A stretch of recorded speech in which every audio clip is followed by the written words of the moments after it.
One of the greatest soldiers ever. The man they called the greatest warrior of the 20th century. You don't mean Big Boss?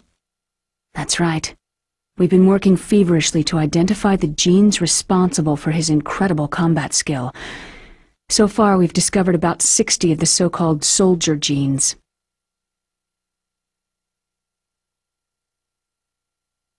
So his body was recovered after all.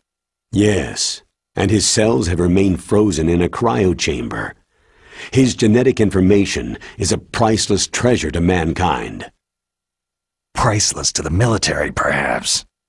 His body was burned severely, but it was possible to restore his DNA profile from just a single strand of his hair.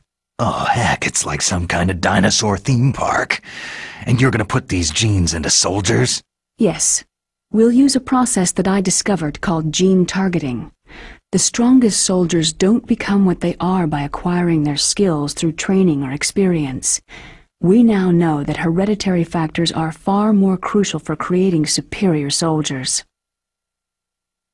Snake, we can't hand over his body. It's more strategically important than any weapon of mass destruction. I hear the terrorists are calling themselves the Sons of Big Boss.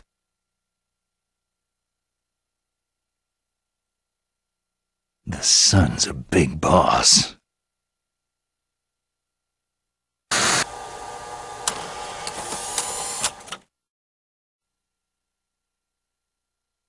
Tell me about these next-generation special forces. They started out as an anti-terrorist special ops unit, made up of former members of biochem units, technical escort units, and the nuclear emergency search team. Their purpose was to respond to threats involving next-generation weapons of mass destruction, including NBC weapons. Until they were added, that is. Who's they? These guys didn't start out as regular army. Looks like a pretty international group. Mercenaries? Yeah, and it gets worse.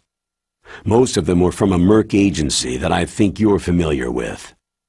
They were part of Big Boss's private guard. And after Big Boss went down, the military just bought out all their contracts.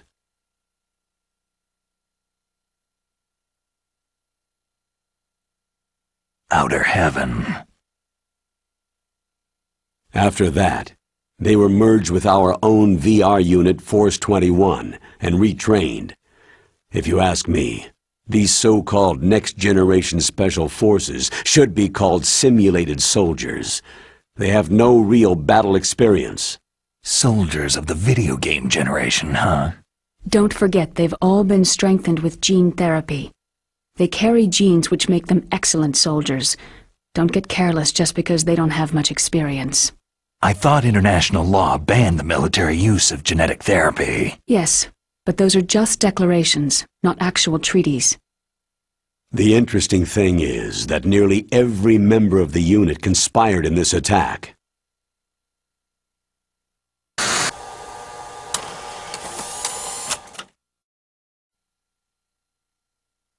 How can an entire unit be subverted to rebellion?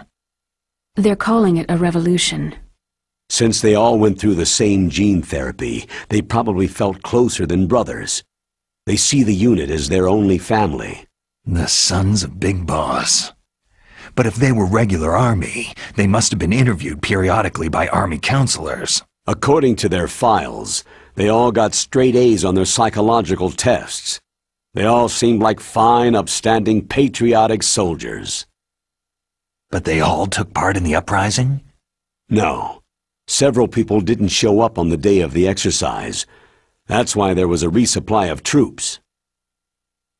Was there any sign recently that something might be wrong? There was a report a month ago that they were acting strangely. Apparently they consulted classified information about the soldier genes and performed their own gene therapy experiments.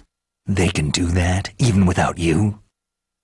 Well, our gene therapy process is almost completely automated. And besides that, they're all geniuses with IQs over 180. Even the existence of this genome army is a national secret of the highest order. We had been hoping to investigate this thing quietly and deal with it behind closed doors.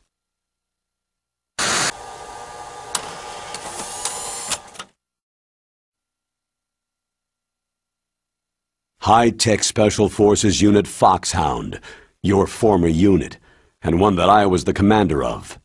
An elite group combining firepower and expertise. They're every bit as good as when I was commanding them. So they're still around.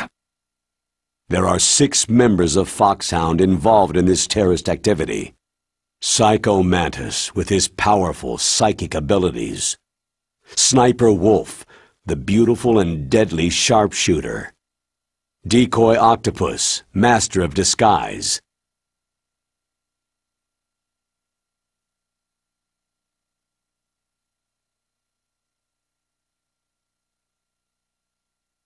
Vulcan Raven, giant and shaman. And Revolver Ocelot, specialist in interrogation and a formidable gunfighter. Sounds like a bunch of cartoon characters. And finally, in charge of them, Foxhound Squad Leader, Liquid Snake. Liquid Snake? Yes, and you're the only person who can stand against him.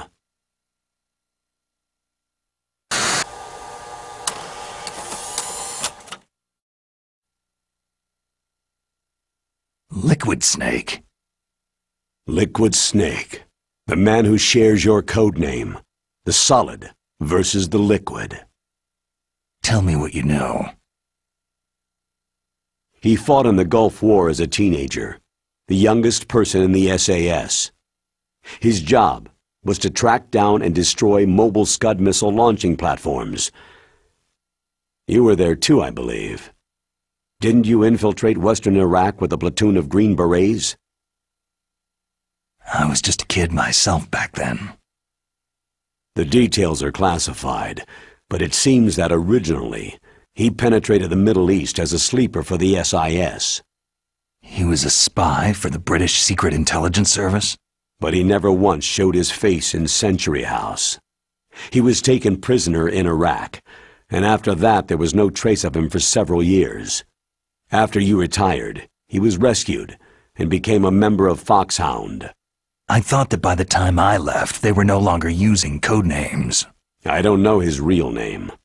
That information is so highly classified that even I can't look at it. Here's a photo of him.